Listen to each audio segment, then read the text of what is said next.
aerodynamically sculpted lines of Alfa Romeo's Giulietta Sprint Speciale are largely derived from Bertone's BAT prototypes. Not that one. Berliner Aerodynamic Technica prototypes of the 1950s. These cars are visually interesting from many angles and are one of the most collectible variants of the Giulietta series.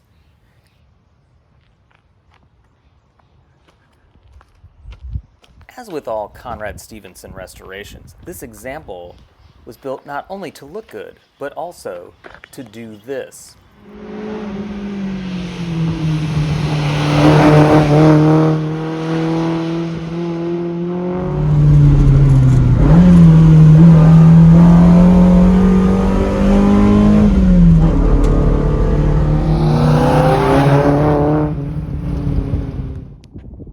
So let's take a closer look at what we know about the history of this SS, the build, talk with Conrad Stevenson about it, and show some minor flaws as well as details and modifications. This SS was likely sold new in New York. Luigi Fusi's All the Cars record book puts production of this one, chassis 10120000230, squarely in 1960. However, it was registered and titled as a 1962.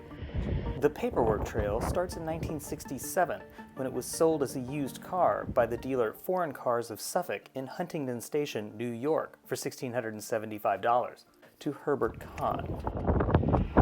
His son David drove the car while in medical school and brought it to San Francisco.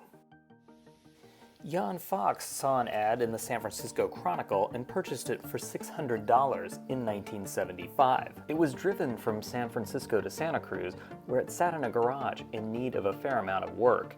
At some point, it was moved to the current owner, Peggy Fox's ranch in Ferndale, California.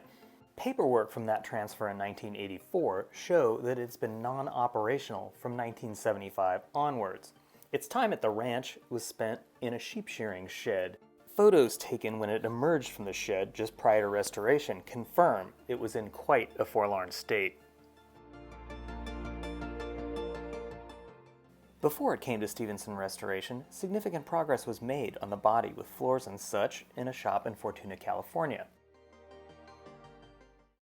If you're not familiar with Alfa Romeos, a regular on the California Mille, or a competitor in the La Carrera in Mexico, you may not know Conrad Stevenson.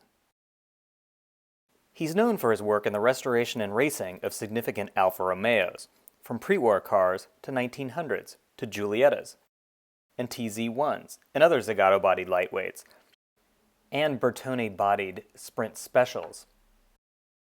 He's the lead mechanic keeping cars on the road supporting the California Mille event, a Pebble Beach Concord judge, and a multi-time class winner in the La Carrera Panamericana in Mexico, in cars that he's built largely from scratch.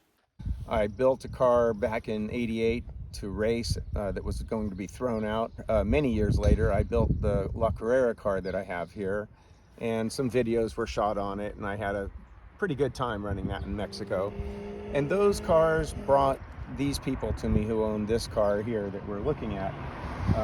And what started out with assisting on motor over the phone advice, and then eventually I said, you know, I think it's going to be easier if I just do the job. Which is exactly what he did, tackling the engine and sub-assemblies before the body arrived. I also went up and saw the car in Fortuna to try and assist with the metalwork, and he had made a lot of progress with welding the floors back in and some repair, but for the fine-tuning of the body, it came back to me. And then we proceeded to work redoing some of the sheet metal, restructuring it a little bit.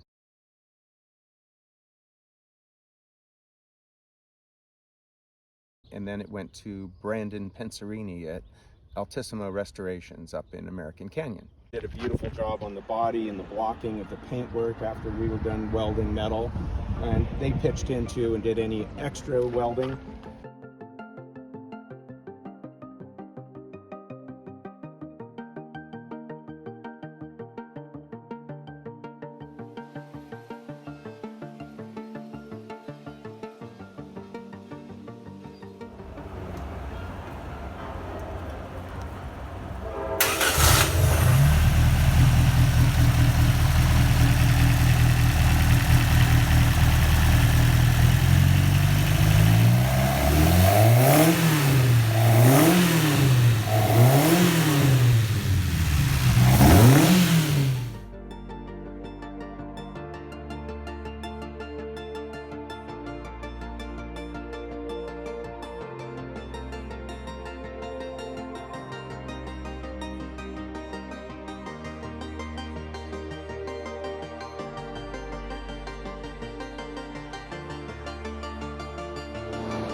on to discussing some details on this SS with Conrad.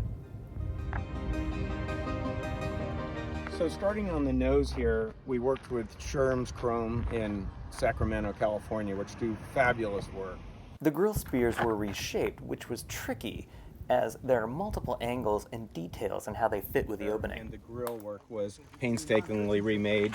A slight difference to normal is that this is in one continuous piece, which the metalworkers chose to do before sending it to Sherm's. And I love the detail. Stevenson also worked with Altissimo Restorations, who were also key in fitting and reworking the chrome before plating. They also, before the chrome went to Sherm's, they fit it to be able to go on with no gasket, which if I can, I love that. It might push on it, but I like that. And again, the rear bumper is just very exquisite in terms of the perfect reflection across it. And very difficult to do with these cars. They're often quite rough. But these have that nice engraved Corello stamp there, which was, refinished as the plating was done. Also, it's important to note these cars have a lot of internal ductwork and scoops and sheet metal and steel, and that's all in place here. So that helps you get the heater air and also the intake for the carburetors, as well as the fresh air for the driver. It has the original script. It's a little rough, but I love it when you can use older parts that came with the car, not the bright reproduced things. Also, a nice reproduction part is this that's shaped in many degrees, and it's so polished and clean it almost disappears because it is a bug screen. It also helps keep this wiper down. At speed, this will start to actuate, and it can kind of freak you out if you're going maybe too fast, but about 110, they start to engage themselves, so it can be a little alarming. I fitted the Marshall fog lamps in where I think they accentuate the lines and don't detract from anything. Moving on to the interior, it's what you'd expect from a fresh Stevenson restoration.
So there are a few things on SS's that are rare. One is the one with the A on it. They don't make those except for SS's. Maybe a later Giulia, but not in gold. And then also getting that ashtray to look like that and work is a challenge. So that was sent to a chrome shop and an engraver to re-emboss that. And then the final trick is getting it to work. So the interior was a challenge on this car, as always. To be able to sit low enough in the car seems to always be the most difficult thing, because on these Sprint Specials, you almost are always into the roof, even if you're not that tall. So we spent a lot of time. We worked with Elvezio in Italy with some of the fabrics and materials, and the door panels they made, and then we fitted here. I worked with a couple of upholstery shops, but in the end, Tom Richardson, who sewed this carpet, and I just think it's really beautiful. The binding is perfect. And the material, this came from Elvezio, also in Italy. Very lovely stuff. And what is the actual difference in the seat itself? What did you do to the seat? So the seat was mostly just getting it to go down low and not be too firm. They have springs on this type. It's a tube frame seat, and it's just often ends up holding you up with too much rigidity in the springs. So we were reworking the springs, reworking the foam, and then sort of backwards working with the upholstery work. And we chose what we liked the most, which is not exactly correct. This fabric, though, is from a Fiat 500, but I loved the darker and lighter, just seemed to really accentuate with the gray on this car. And I don't mind breaking the rules. If it's your car, you can do what you want. So we ran it by them, but I love this fabric. Part of the allure of an Alfa Romeo is the alloy twin-cam engine. When I build these, when I got Alphas, I love that just a little bit more performance I think helps them. So this is an original Sprint Special motor that was 1300 cc's. A particular thing about the Sprint Specials is their 120 designation. They shared the same engine with the Sprint Zagatos during this Giulietta run of 101 cars. They took the blocks and cut them 1 millimeter down, so you have to build them slightly differently. That is, the liners are shorter, the piston tops have to be accommodated. So this car I have bored out to 80 millimeter liners, specially made for this. So we bring it up to a 1510 cc, and I build each piston to each head with the help of Dan Marvin, who does the head work, and fit those liners in this one. And then decked down that millimeter to fit with the original block. And we're running 10.2 to 1 compression ratio, and just ported and matched the intake manifold, and are also running a megacycle camshaft of a pitatory grind. And it's probably making about 130 horsepower. We didn't dyno this one, but I was able to take the jetting and the cam timing from motors that I had dynoed. So it's a really nice bump in performance. In the air, you can see that everything is either new or rebuilt and is impeccably clean.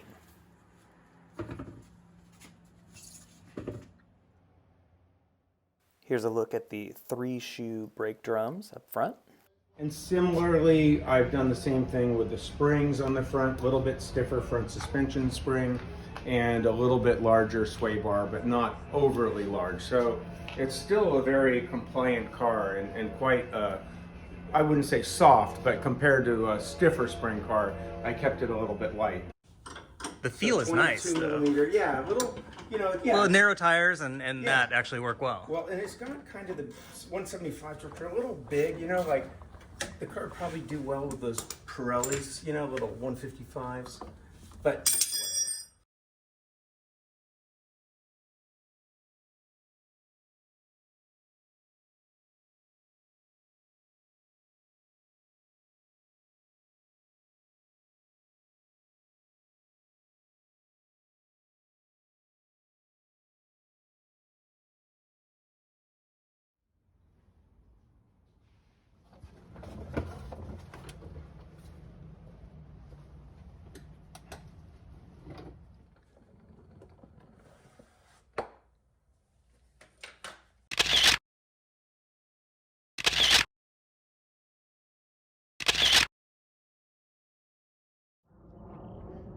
Moving into the trunk area. With the rubber mat removed, you can see that it's solid, and not without a few minor telltale signs of the extensive work involved in bringing this one back.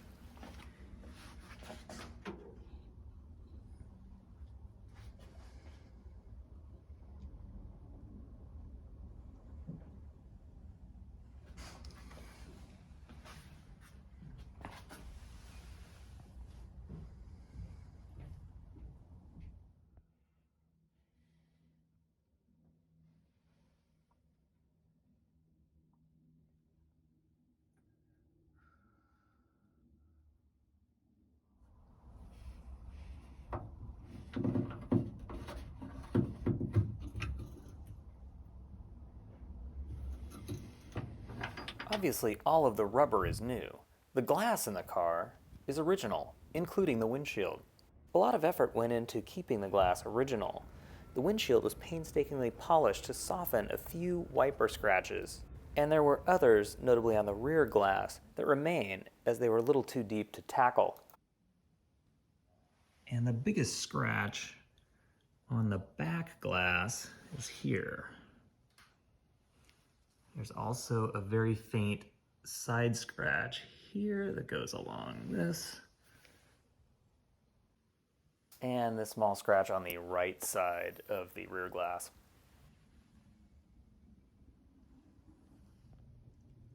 The driver's side glass has a couple of marks in it, here and up here.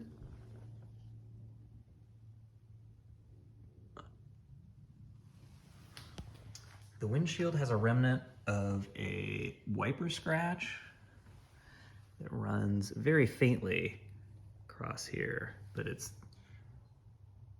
bulk of it is down below the wiper right there. There are very few body imperfections. There are no waves or dings or even rock chips really to speak of. There's a slight indentation in the paint here that looks like a reflection above the spear.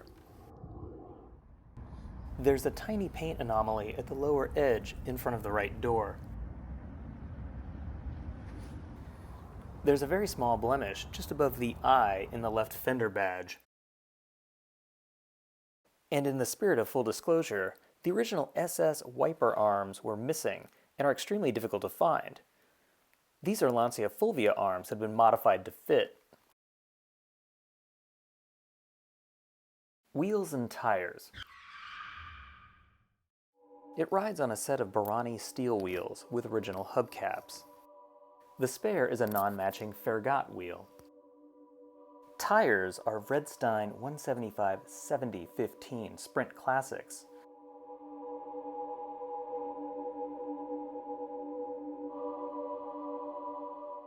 With 2019 date codes. Paperwork includes all records of transfers from 1967 onward and receipts from the restoration.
If an early Sprint Speciale has ever been on your wish list, this is a rare opportunity to experience a sorted and freshly restored SS with a few Stevenson restoration tweaks that make this one truly special.